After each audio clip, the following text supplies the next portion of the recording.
मौन धारण कर ले तो जो और एक झगड़ा करने वाला चिल्लाने वाला व्यक्ति है वो अपने आप ही चुप हो जाएगा, क्योंकि जब तक उसकी सीमा है तभी तक वो चिल्लाएगा, उसके बाद चुप हो जाएगा। तो दो व्यक्ति के झगड़े के बीच में एक यदि चुपचाप हो जाए तो झगड़ा होगा ही नहीं। और यदि हम खुद में सतर्क हैं तो हमारे साथ कोई भी घटना या किसी भी चीज से हमें भय नहीं रहेगा। इसी चीज को यहाँ पर बता रहा है। उद्योगे नास्ति दारिद्र्यम, परिश्रम करने पर निर्धनता नहीं है। जब तो नास्ति पातकम, जप करने से पाप नहीं है। मौने च कलहो नास्ति, मौन चुपचाप रहने में झगड़ा नहीं है। नास्ति सतर्क रहने पर भय नहीं होता है। थर्ड देखते हैं, विद्या विवादाय धनम मादाय, शक्ति परेशान पर पीड़नाय, खलस्य साधोर विपरीत मेतद, ज्ञानाय दानाय च रक्षणाय। विवादाय मतलब विवाद के लिए, मदाय मतलब मद के लिए, परेशान मतलब दूसरों के लिए, पर पीड़नाय मतलब दूसरों को दुख देने के लिए, खलस्य मतलब दुष्ट का, साधो मतलब सज्जन का, विपरीत मेतद मतलब इसके विपरीत। यहाँ पर आपको बता रहा है, विद्या विवादाय धनम मादाय, दुष्ट की विद्या विवाद के लिए, धन दान देने के लिए, शक्ति परेशान पर पीड़नाय, और शक्ति दूसरों को दुख देने के लिए होती है। किसकी होती है? दुष्ट की विद्या। खलस से साधो और विपरीत मेधक, इसके विपरीत सज्जन की विद्या, ज्ञानाय दानाय च रक्षणाय, ज्ञान के लिए, धन दान देने के लिए, और शक्ति दूसरों की रक्षा के लिए होती है।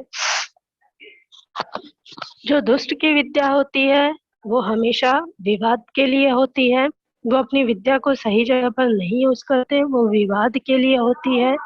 धन जो होते हैं वो मद के लिए होती है, उसका सही जगह अच्छे धार्मिक स्थलों में या अच्छे कामों के लिए यूज नहीं होता, हमेशा गलत काम के लिए उस धन का इस्तेमाल होता है। और शक्ति जो होती है वो दूसरों को सिर्फ पीड़ा ही पहुंचाती है। समझ आया? दुष्ट की विद्या विवाद के लिए, धन मद के लिए, और शक्ति दूसरों को दुख देने के लिए होती है। इसके विपरीत जो सज्जन व्यक्ति है उनकी विद्या जो होती है वो ज्ञान के लिए होती है, धन दान देने के लिए होती है, और शक्ति जो होती है उनके पास वो हमेशा दूसरों की रक्षा के लिए होती है। विद्या विवादाय धनम मदाय, शक्ति परेशान पर पीड़नाय, खलस्य साधोर विपरीत मेतद, ज्ञानाय दानाय च रक्षणाय। दुष्ट की विद्या विवाद के लिए, धन मद के लिए, और शक्ति दूसरों को दुख देने के लिए होती है। इसके विपरीत सज्जन की विद्या ज्ञान के लिए, धन दान देने के लिए, और शक्ति दूसरों की रक्षा के लिए होती है। नेक्स्ट श्लोक है, ये शाम न विद्या न तपो न दानम, ज्ञानम न शीलम गुणो न धर्मा, ते मतर्ये लोके भुवि भारभूता मनुष्य रूपेण मृगाश चरंती। जिसके पास शीलम मतलब होता है चरित्र, मतर्ये लोके मतलब होता है मृत्युलोक में, भुवि मतलब पृथ्वी पर, भारभूता मतलब भार स्वरूप हुए, मृगा मतलब पशु या हिरण, चरंती मतलब चरते हैं या विचरण करते हैं।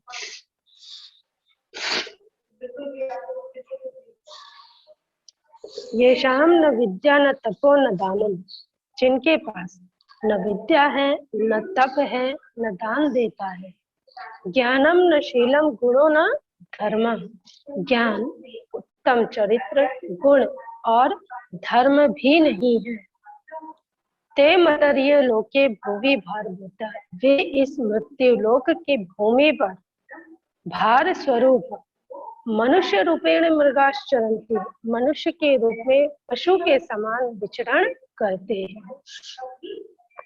देखिए, जिनके पास न विद्या है, न तप है, न वो दान देता है, न ज्ञान है, न उत्तम चरित्र है, न गुण है और न ही धर्म है, ऐसे जो मनुष्य हैं वो इस मृत्यु लोक की भूमि पर भार स्वरूप है और भार स्वरूप के साथ ही वो मनुष्य के रूप में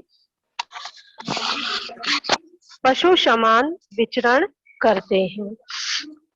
ओके, ये शाम न विद्या न तपो न दानम ज्ञानम न शीलम गुणो न धर्म ते मर्त्य लोके भुवि भारभूता मनुष्य रूपेण मृगाश चरन्ति, जिनके पास न विद्या है, न तप है, न दान देता है, ज्ञान, उत्तम चरित्र, गुण और धर्म भी नहीं है, वे इस मृत्यु लोक की भूमि पर भार स्वरूप मनुष्य के रूप में पशु समान विचरण करते हैं। आपको आया यहाँ तक श्लोक समझ?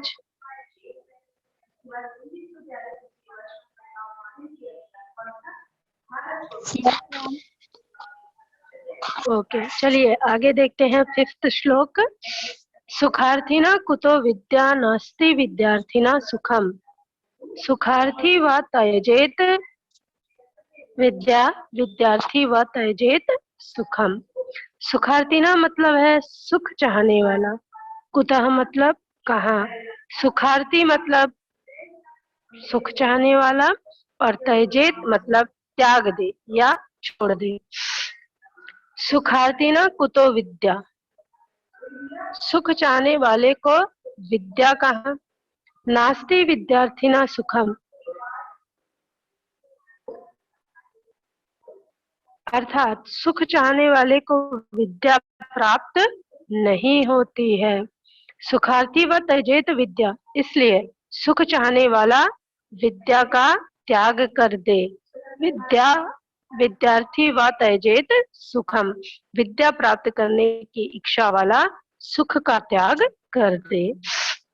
यहाँ पर बता रहा है कि जिसे सुख चाहिए उसके पास कभी भी विद्या नहीं आती है, सुख चाहने वाले को विद्या नहीं मिलती है, अर्थात सुख चाहने वाले को विद्या प्राप्त नहीं होती है। इसलिए सुख चाहने वाले को विद्या प्राप्त करने की इच्छा का त्याग कर देना चाहिए और जिनको विद्या चाहिए वो विद्यार्थी सुख का त्याग कर दे। क्लियर हो गया?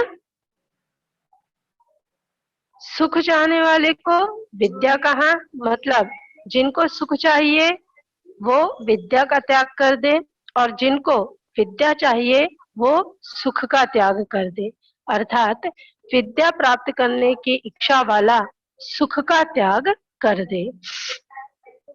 सुखार्थिना कुतो विद्या नास्ति विद्यार्थिना सुखम, सुखार्थी व त्यजेत विद्या विद्यार्थी व त्यजेत सुखम। सुख चाहने वाले को विद्या कहाँ, अर्थात सुख चाहने वाले को विद्या प्राप्त नहीं होती है, इसलिए सुख चाहने वाला विद्या प्राप्त करने की इच्छा का त्याग कर दे और विद्या प्राप्त करने की इच्छा वाला सुख का त्याग कर दे। क्लियर हो गया?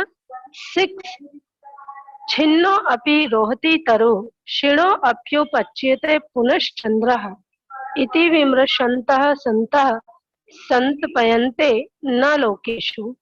छिन्नो अपि मतलब काटने पर भी, रोहति मतलब बढ़ता है, उपचीयते मतलब बढ़ता है, विमृशन्तः मतलब विचार करते हुए और इति मतलब इस तरह।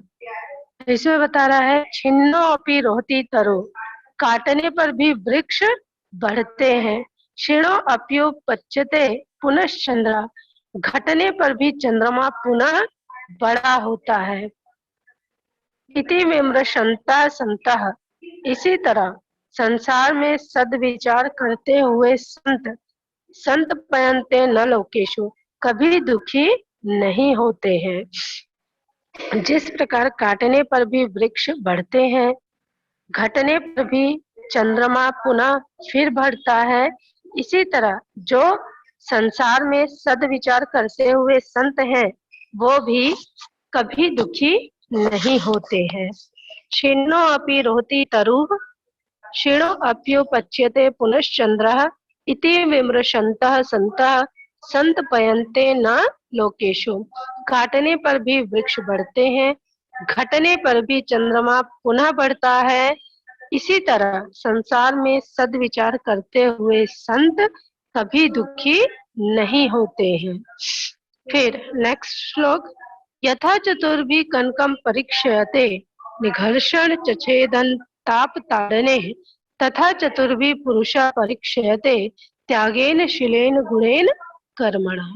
निघर्षण मतलब होता है घिसना, छेदन मतलब होता है काटना, ताप मतलब होता है तपाना, ताड़न मतलब होता है पोतना, परीक्षयते मतलब होता है परीक्षण किया जाता है।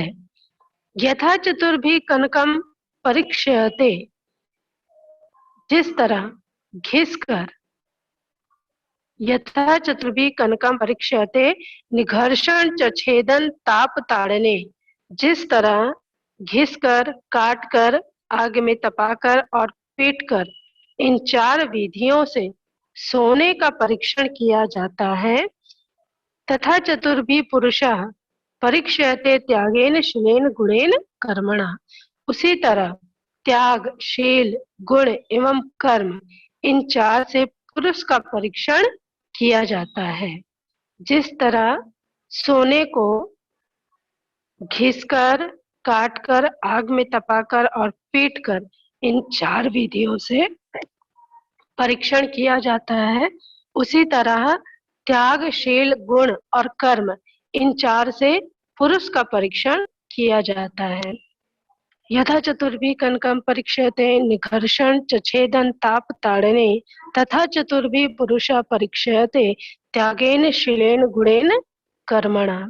जिस तरह घिसकर, काटकर, आग में तपाकर और पीटकर, इन 4 विधियों से सोने का परीक्षण किया जाता है, उसी तरह त्याग, शील, गुण एवं कर्म, इन 4 से पुरुष का परीक्षण किया जाता है। न सा सभा यत्र न सन्ति वृद्धा, न ते वृद्धा येन वदन्ति धर्मं, नासो धर्मो यत्र न सत्यम अस्ति, न तद सत्यम यक्षेलेनाभ्युपेतम्। न स सभा यत्र न सन्ति वृद्धा, वह सभा नहीं है जिसमें वृद्ध अनुभवी व्यक्ति ना हो। न ये न वदंती धर्मम, जो धर्म की बातें नहीं बोलते हैं। नासो धर्मो यत्र न सत्यम अस्ति, वह धर्म नहीं है जिसमें सत्यता ना हो। न तत् सत्यम यक्षलेनाभ्युपेतम, वह सत्य नहीं है जो छल कपट से युक्त हो। वह सभा नहीं है जिसमें वृद्ध अनुभवी व्यक्ति ना हो। वे वृद्ध नहीं है जो धर्म की बातें नहीं बोलते हैं। वह धर्म नहीं है जिसमें सत्यता ना हो। वह सत्य नहीं है जो छल कपट से युक्त हो। नेक्स्ट श्लोक है, पुष्पे गंधम तिले तैलम काष्ठे अग्निम पयसि घृतम इक्षो गुणम तथा देहे पश्यात्मानं विवेकतः। पयसि मतलब दुग्ध में, मतलब दूध में, घृतम मतलब घी, इक्षो मतलब ईख में गुड़, ईख में, और गुड़म मतलब गुड़। पुष्पे गंधम तिले तेलम काष्ठे अग्नि पैसे घृतम, पुष्प में सुगंध, तिल में तेल, लकड़ी में अग्नि, दूध में घी, इक्षो गुणम तथा देहे पाश्चात्मानं विवेकतः।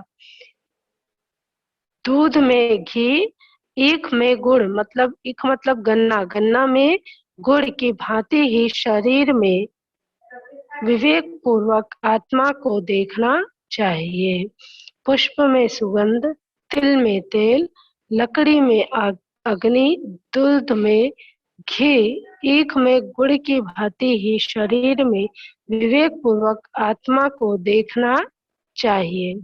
पुष्पे गंधम तिले तैलम काष्ठे अग्निम पैसे घृतम इक्षो गुणम तथा देहे पश्चात्मानम विवेकतः। पुष्प में सुगंध, तिल में तेल, लकड़ी में अग्नि, दूध में घी और ईख में गुड़ की भांति ही इस शरीर में विवेक पूर्वक आत्मा को देखना चाहिए। लास्ट श्लोक है, सत्येन धारते पृथ्वी सत्येन तपते रवि सत्येन वाति वायुष सर्वम सत्ये प्रतिष्ठितम। धारते मतलब धारण किया जाता है, तपते मतलब तपता है या चमकता है, वाति मतलब बहता है। सत्येन धारते पृथ्वी सत्येन तपते रवि, सत्य द्वारा पृथ्वी को धारण किया जाता है, सत्य द्वारा ही सूर्य चमकता है या प्रकाशित होता है।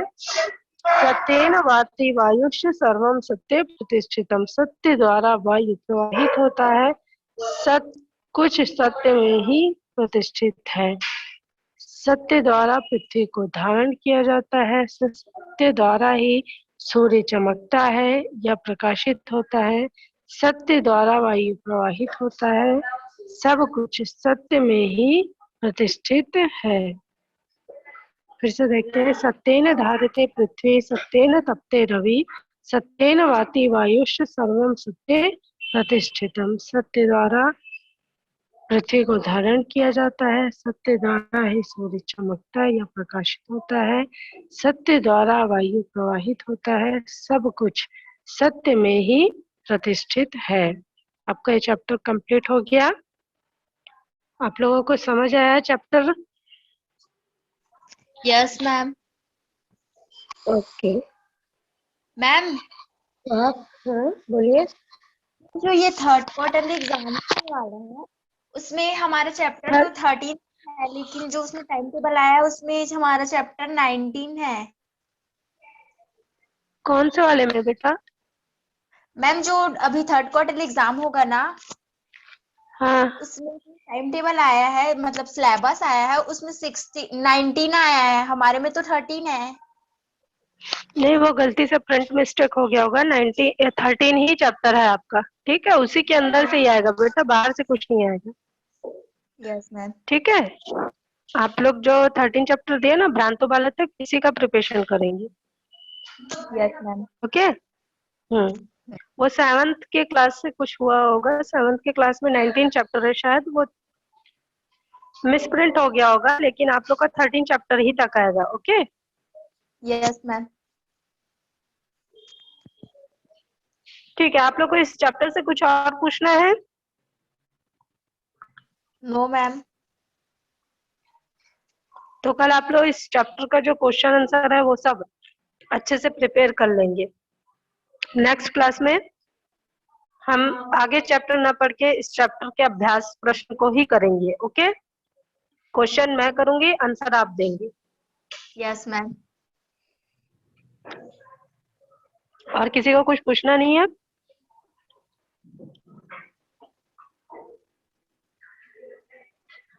ठीक है, तो चलिए मैं क्लास को यहीं पर एंड कर रही हूँ।